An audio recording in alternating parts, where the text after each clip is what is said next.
The second influence, and this may be one of the greatest of the influences in the Mediterranean region, that is especially important to us, and that was the secret religion of Mithras.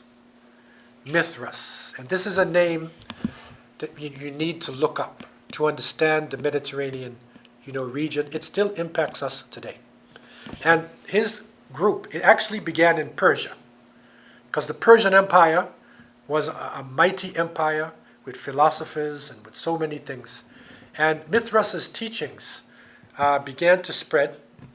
There were military conflicts between the Roman Empire and the Persian Empire over the centuries.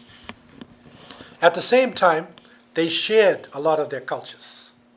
Okay? So the cult of Mithras appealed to military people. And then it spread into the general population.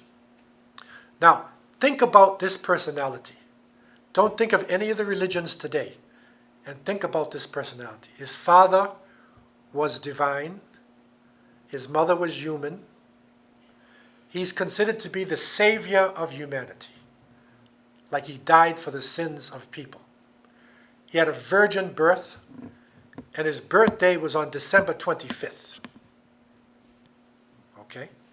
And according to their teachings, he was crucified, and he was buried, and he was resurrected.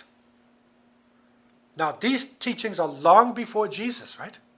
Long before Jesus' time. He was resurrected.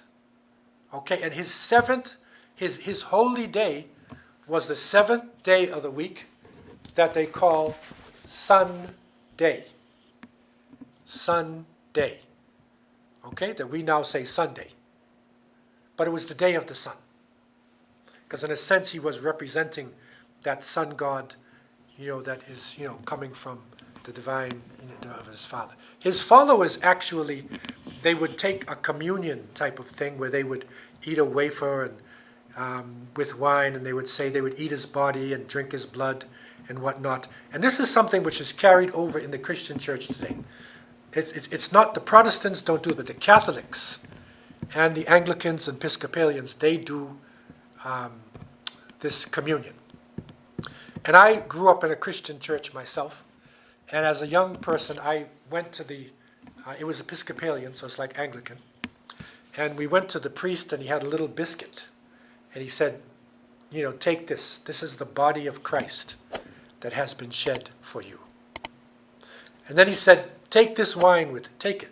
This is the blood of Christ that has been shed for you. And when the wine mixed with the wafer, and it makes the wafer soggy, it actually felt like skin with blood on it.